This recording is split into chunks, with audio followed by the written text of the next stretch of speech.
Greetings from Ukraine. My name is Chip Taylor. We have a small farm here in southwestern Ukraine.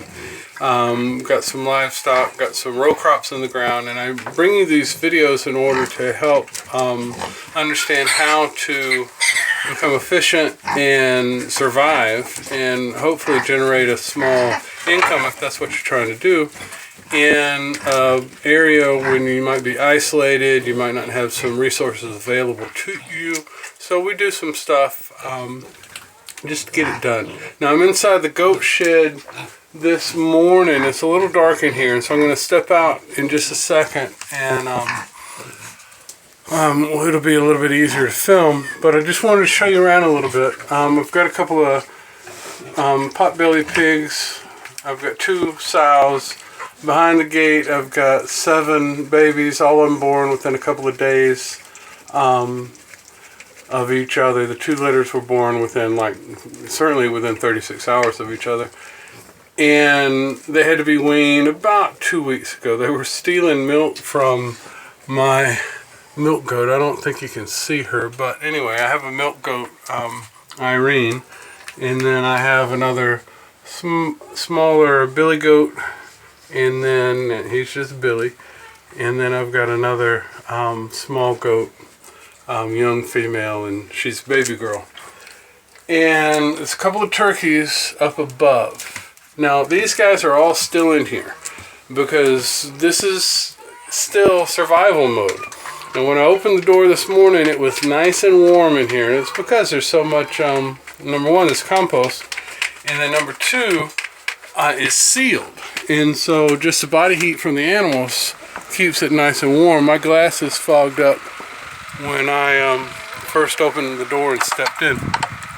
Now, what we're doing with these guys, the milk obviously we're using here on the farm from Irene. These guys will all come out of that goat house within the probably the next couple of weeks. It's in the mid-30s right now. It's still got a chance to go down to a level not conducive to good survival for my goats. And so I don't want anybody to get sick. I certainly don't want the pigs to come out when the weather's like this yet.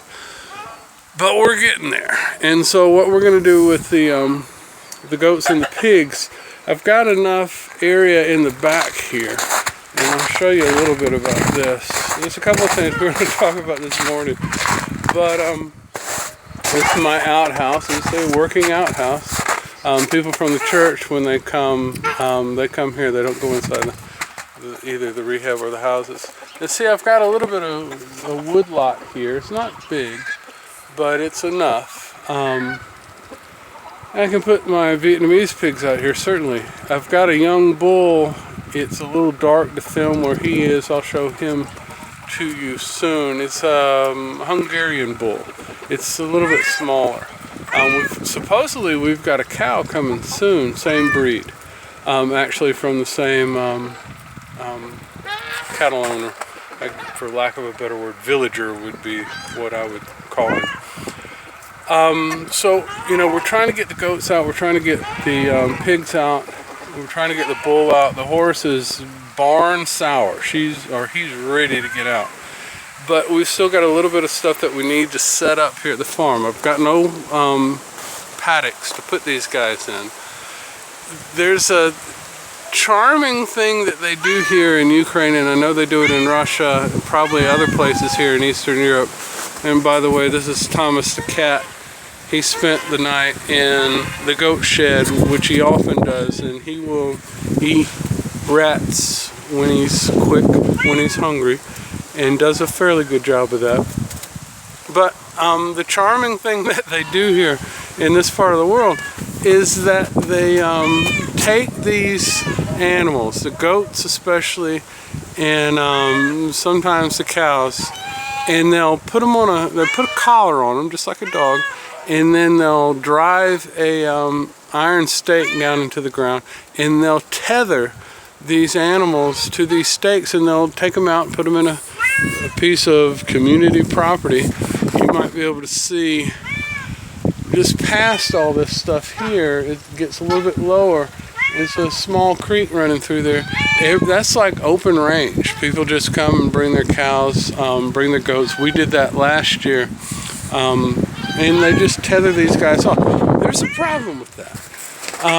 When you tether a goat, it's okay. You can pretty much deal with a goat. But when you tether a cow, the cows have a bad habit of pulling up the stakes and wandering away. And they may go anywhere, do whatever, do some damage. And I don't have time to keep up with chasing cows and chasing goats. That's one thing.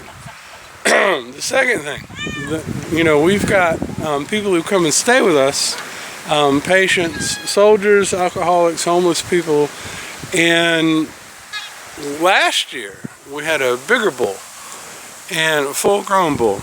And he actually hurt one of the patients. It was before I took over management of the place, but he knocked somebody down. They ended up having surgery.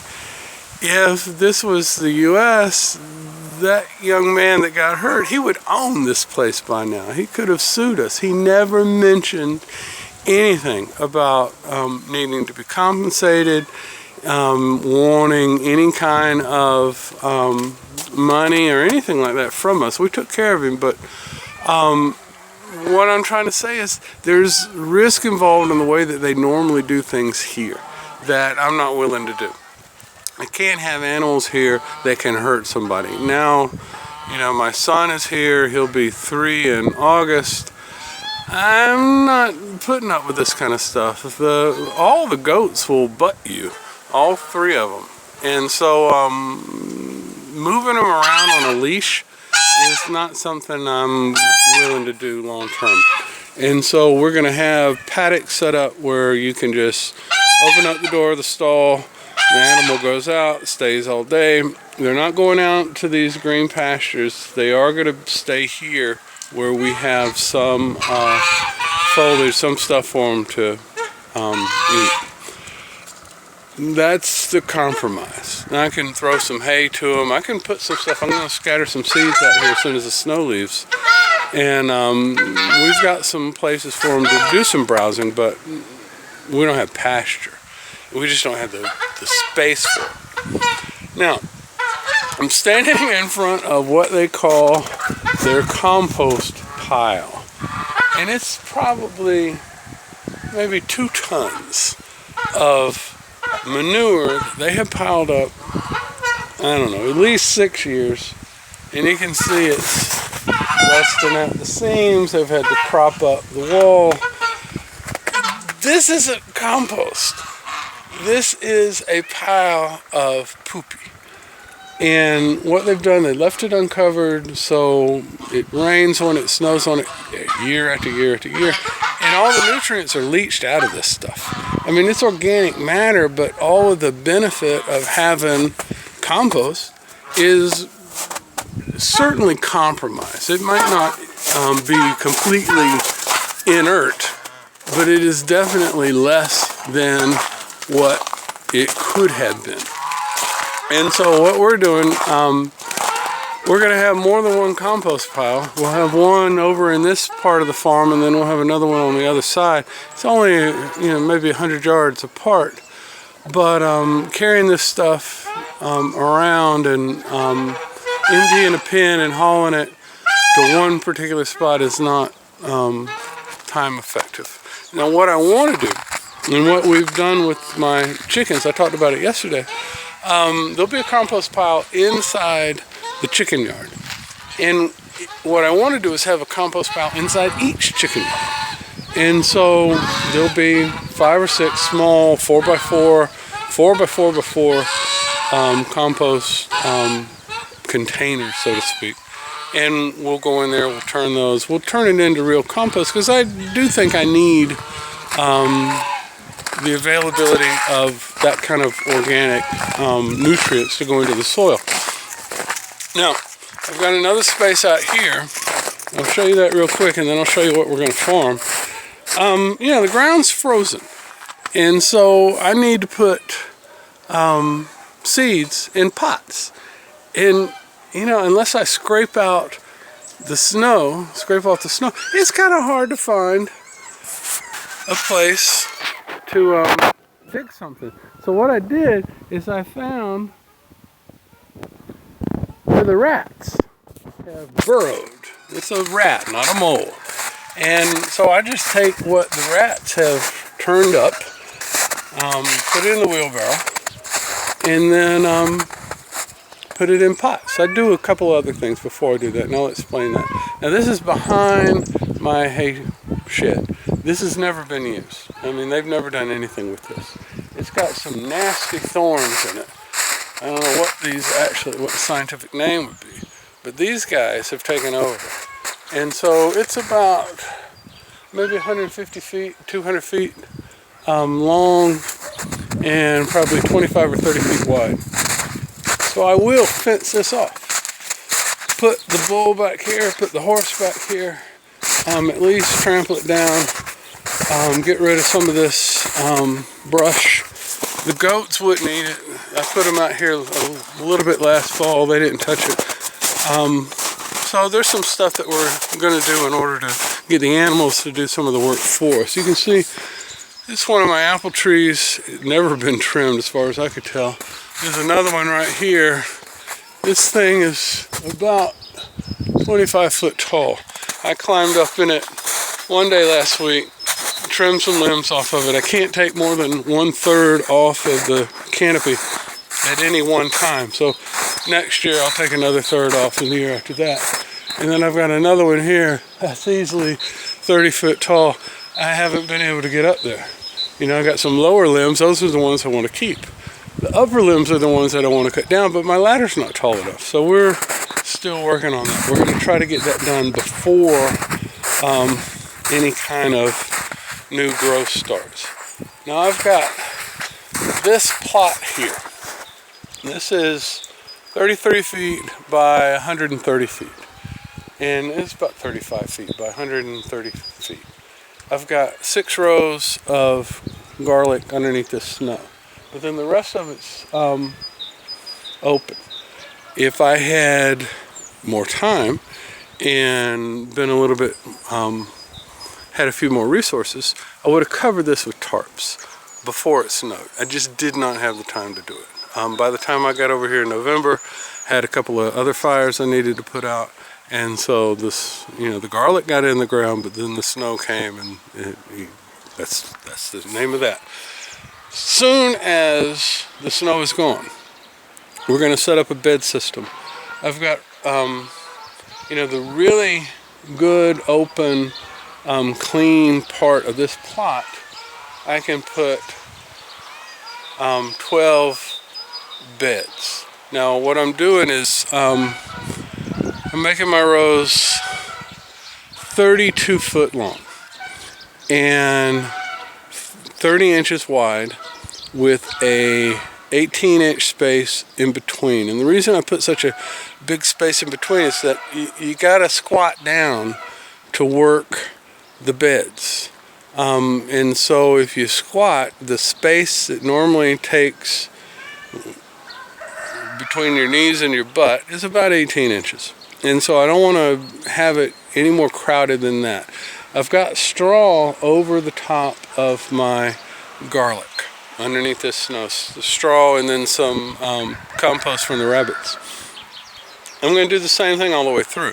As soon as the snow's gone, we're coming in with some old straw, which you might be able to see up against the hay bales that are leaning up against the hay shed. Those are 3 years old easily, and so they're too moldy, it's too risky to give them to the livestock. So I'm just going to use it as ground cover. Try to suppress some of the weeds, try to hold in some of the moisture. My biggest fear right now is that when the snow melts, this ground's going to be too wet to work. And so the same is true with our other plot. It's about a 5-minute walk from here, and I'm going to take y'all over there tomorrow and show you what I'm thinking with that. But what we've done, this plot is 1/10 of an acre. And so the other plot over there is 1.3 acres. So I've got 13 beds or 13 plots that are 1/10 of an acre over there, and then I've got one right here. So that's 14 sections that are each 1/10 of an acre, and each of those will hold 12 beds if I do it the right way. If I do it in these sections, and it makes it a little bit easier to number one, plan what I'm going to plant. Number two, manage each plot as a separate entity, almost a little farm by itself.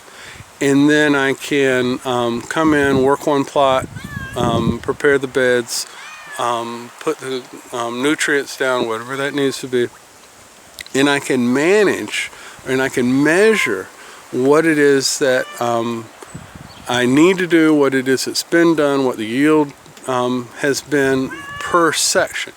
And it makes it easier to go through a crop rotation, to plan out. I need to put root crops here now. In 3 months when I pull that up, or 2 months when I pull that up, I need to put a cover crop on it. After that, I need to work the soil again, put some other things on it, and cover it up for the a few weeks in order to do weed suppression here and there. And so it makes it easier to understand what needs to be done and where it needs to be done. I think Thomas must not have gotten any rats last night because he seems to be asking to be fed. Either that or he just wants attention. So what I'm trying to say is that we've taken this entire space, and if I count pasture, that's communal, and then if I count these areas that have never been used, and I count the timber or the areas that's got trees on it, I've got 3 acres to manage. Now part of this has got the church, part of this has got the rehab, part of this has got other areas, lawn, that I can't put under cultivation, but all of this has got an area, a small area here, maybe 100 square feet, where I can put lettuce or cucumbers or peppers or something like that, some small little thing in a plot.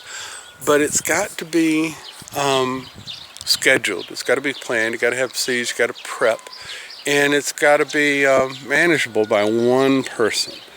And so the way that I'm doing that is scheduling out my time, scheduling out what needs to be done, not just being reactive to what I see, actually taking some initiative, being proactive in order to suppress the weeds, in order to get ground prep for what it is that I know that I've got to put in the ground. Then using the livestock, because the livestock is a good bit of my labor, a good bit of my available labor, not the labor that I need to expend, but labor I can actually get from the animals. You know, Joel Soliton up in Virginia had these chicken tractors, and I encourage you to check them out if you haven't ever seen one. It's pretty cool stuff. And we did that in Georgia, but here I don't have the space. But what I do have here is 30-inch beds, 30 feet long, 32, 33 feet long. And so my thinking is to take a mini tractor, take a container, a cage, I don't like to use that word, but something to put a chicken in to keep it protected and keep it on one particular spot. And I'll make these things 30 inches wide, or 30 inches long by 18 inches wide, and that's just big enough to fit on the bed. And I'll put the chicken, maybe 2, maybe 3. I need to wait and see how long it takes them to work the weeds out of a piece of ground, because there's not a lot of stuff growing underneath this snow, but there's some stuff. And so in order to have weed management done in a non-labor intensive way, I'm going to let the chickens do the work. And I'll have 500 chickens. What are they going to do? Stand around? And so we're going to use them. And I'll take these 30-inch by 18-inch container, put a few chickens in it, let them work the soil for half an hour, maybe an hour, and then move it. And then let them stay there for a little while, and then I'll move it. And there'll be a series of these. Now, the reason they're 30 inches is because that's the bed width. The reason they're 18 inches wide is because that's the distance between the beds. So when they're not working a bed, I can turn that container, put them between the beds, and let them suppress the weeds in between the beds. And then we're covering everything up with hay just to make sure that we don't get any more weeds after that. There's some things that I need, you know, a cultivator that works the surface, you know, I think maybe an inch and a half deep would be great. Well, that's what a chicken is.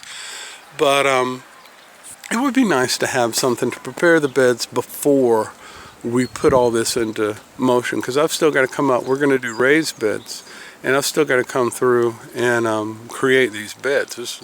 You know, it's just, there's nothing underneath this snow other than what I did with the garlic. I've still got an acre and a quarter. I got to do the same thing over there. We're going to do all that with hand tools. It is possible. They've been doing it with hand tools in this part of the world for centuries.